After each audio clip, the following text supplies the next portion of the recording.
কি রোদ রে। মাল পটাবো তাহলে রোদ লাগবে না। তুই মাল পটাবি না?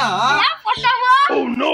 তখন থেকে বসে আছি 10টা থেকে, এখন 2টো বেজে গেল, কোনো এলোই না। হ্যাঁ বসি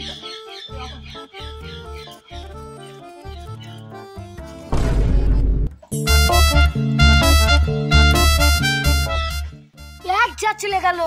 কোথায় গেল? ওই তো ওই বাড়ি চলে গেল দেখ।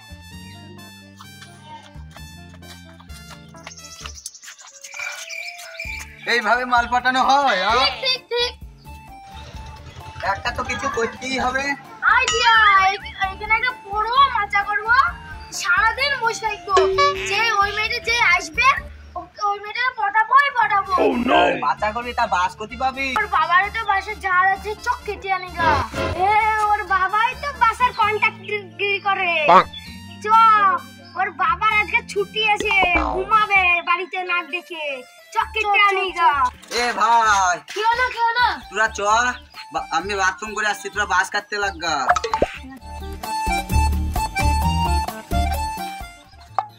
চ না, তো বাস কাটা বের করছি, আমি আমার বাবাকে বলে আসছি। ও কাকু তোমার বাস কেটে ফেললো। আমার বাসা ওখানে, আমি তো বাসে কন্ট্রাক্টরি করি। ও যা আছে কাটু গাছ গেটে ফেলে গা, এলো গেট ফেলে না লাগা। চলো মেয়েরা যায় রাস্তা দিয়ে দেখতে পাই। আরে তোমার ওই বাস না, ঝাড়ের বাস কেটে ফেললো। কে কাছে ওই তো ওই পাড়ার দুটো বন্ধু। কে রে কাছিস না? এই ঝাড়ের বাসা কেটে ফেলে রে।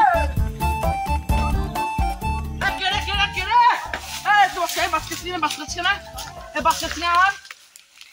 কাকু, তোমার বাড়ির সামনে একটা মাচা বানাবো, তাই তোমার ঝাড় থেকে বাস কাটছি। ও তার জন্য বাস, তার কি ভালো আর দু চারটে বেশি লাগলে ঠিক আছে রে ভালো। আরে কাকু, তোমার ওই বাড়ির সামনে মাচা করবে না, তোমার মেয়েকে পটাবে। কি আমার মেয়েকে পটানোর জন্য তো আমার বাসে ঝাড় কাটছিস?